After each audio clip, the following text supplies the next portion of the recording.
భోగాపురం అంతర్జాతీయ విమానాశ్రయానికి నిన్న ఓపెనింగ్ అయింది.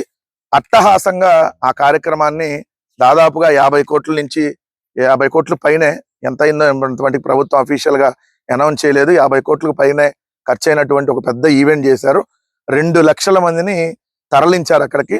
ఏదైతే విశాఖపట్నం, శ్రీకాకుళం, విజయనగరం ఈ 3 జిల్లాలకు సంబంధించి 5,000 ఆర్టీసీ బస్సులు పెట్టినటువంటి పరిస్థితి, 7,000 కార్లు, 3,000 ప్రైవేటు వాహనాలు, 127 సంస్థలకు ఫుడ్ సప్లై ఇచ్చారు.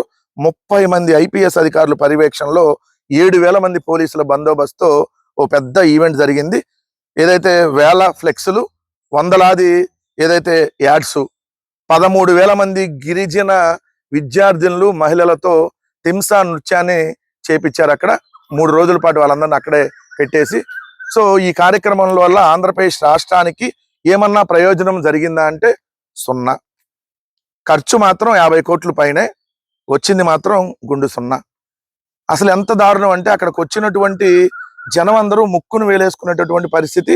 నిన్న మీటింగ్ టీవీలో చూసేవాళ్ళు కూడా ఏంటిది, అలా భోగాపురంలో ఇలా ఈ భజనాపరులు చేసినటువంటి ఈ భజన చూసి అందరూ ముక్కును వేలేసుకున్నారు. అది భోగాపురమా అసలు ఇది భజనాపురమా అన్న టైప్లో నిన్న నరేంద్ర మోడీ గారికి భజన చేశారు.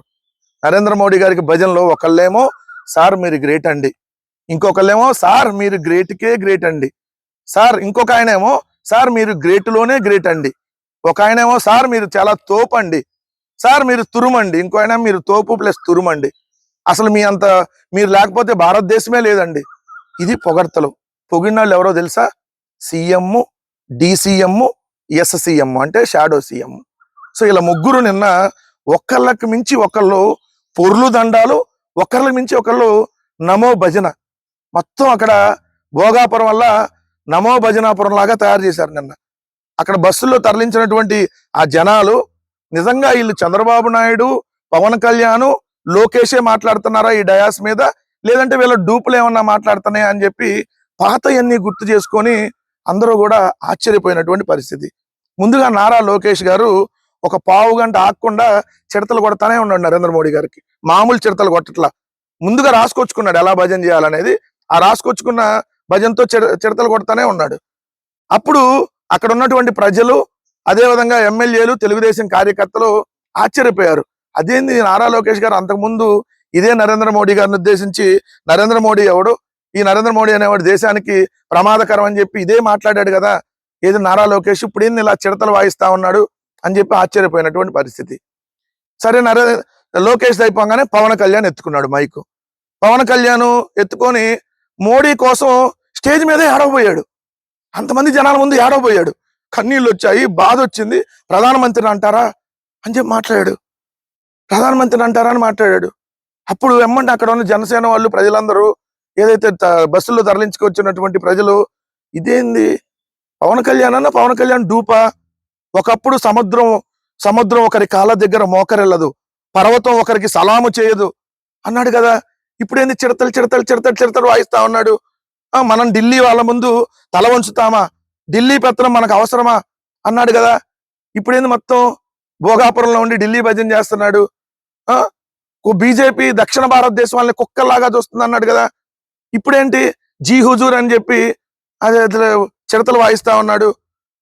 నరేంద్ర మోడీ యుద్ధం చేస్తాడు ఎన్నికలు వచ్చినప్పుడు అలా చెప్పాడు కదా పవన్ కళ్యాణ్, ఇప్పుడేంది నరేంద్ర మోడీ లేకపోతే అసలు ఈ భారతదేశమే లేదు, ఆయన వద్దనుకుంటే తప్ప ప్రధానమంత్రి పదవి నుంచి ఆయన ఎవరు తప్పించలేరు, ఇలాంటివి మాట్లాడుతున్నాడు ఏంటి అని చెప్పి అందరూ ఆశ్చర్యపోయారు.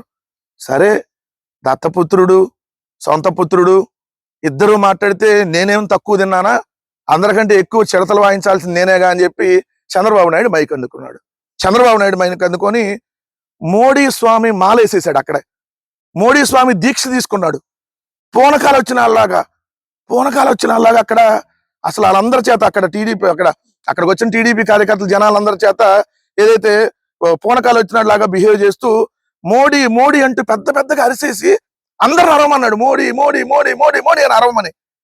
అప్పుడు వాళ్ళందరూ ఇదేంటి చంద్రబాబు నాయుడేనా, అంతకుముందు చంద్రబాబు నాయుడు కదా who is Modi, I am father of Lokesh, now tell me who is Modi, తల్లిని చూడలేని వాడు దేశాన్ని చూస్తాడా, గోద్రా నరహంతకుడు మోడీ అని చెప్పి ఏదైతే దేశానికి మోడీ పనికిరాడని చెప్పి మాట్లాడింది ఇదే చంద్రబాబు కదా. ఇప్పుడేంటి మోడీ మాలేశాడు, మోడీ దీక్ష చేస్తున్నాడు, పూనకాలు వచ్చిన లాగా ఏదైతే బిహేవ్ చేస్తూ మోడీ మోడీ అని పెద్ద పెద్దగా అరుస్తున్నాడు ఏందని చెప్పి ఎమ్మెల్యేలు, ఎంపీలు, మంత్రులు ఒకరి ముఖాలు ఒకరు చూసుకొని అరే వీళ్ళేనా డూప్లా అని చెప్పి ఏదైతే నేను ఆశ్చర్యపోయినటువంటి పరిస్థితి. నిజంగా ఒక రాష్ట్రానికి ప్రధానమంత్రి గారు వస్తే మీరు ఆయన్ని 2 మాటలు పొగడొచ్చు, తప్పులేదు. కానీ వెగిటి పుట్టకూడదు. ఆ పొగడతలు అనేది వెగిటి పుట్టేటట్టు ఉండకూడదు. ఎప్పుడైనా ఒక ఎమ్మెల్యే ఒక ఒక ముఖ్యమంత్రి ఒక నియోజకవర్గానికి వస్తే అక్కడ ఎమ్మెల్యే ఆ నియోజకవర్గంలో ఉన్న సమస్యల గురించి ముఖ్యమంత్రి గారిని అడిగి అయ్యా మాకు ఈ సమస్యలు ఉన్నాయి అని చెప్పి ఒక లిస్టు చదివి దీనికి ఎంతో కొంత శాంక్షన్ చేయమని అడుగుతారు. అలానే ప్రధానమంత్రి రాష్ట్రానికి వస్తే అక్కడ ఉన్నటువంటి ముఖ్యమంత్రి అడగాల్సిందేంటి, ఆ రాష్ట్రంలో ఉన్నటువంటి సమస్యల గురించి.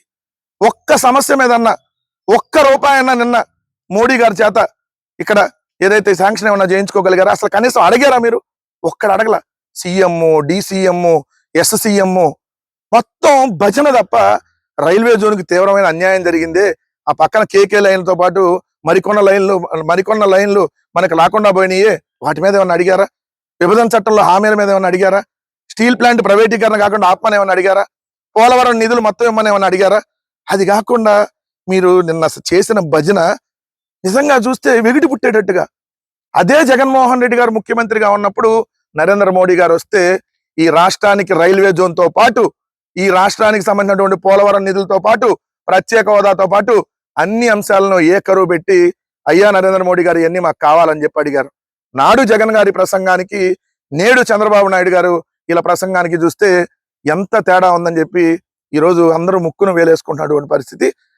అలా భోగాపురాన్నల్లా ఇలా ఈ భజన పరులు భజనాపురం చేసి పడేసి చిడతలు వాయించేసి మోడీ గారికి ఏదైతే రాష్ట్రానికి సంబంధించినటువంటి ఒక్క సమస్య కూడా అడగకుండా దాదాపుగా ఒక 50 కోట్లు ఖర్చు పెట్టి వెనక్కి పంపించినటువంటి పరిస్థితి. దీనివల్ల ఈ రాష్ట్రానికి ఏమన్నా ప్రయోజనం జరిగిందని నిన్న మీటింగ్ వల్ల సూటిగా అడుగుతున్నా సమాధానం చెప్పమని ఈ కూటమిలో ఉన్నటువంటి నాయకుల్ని.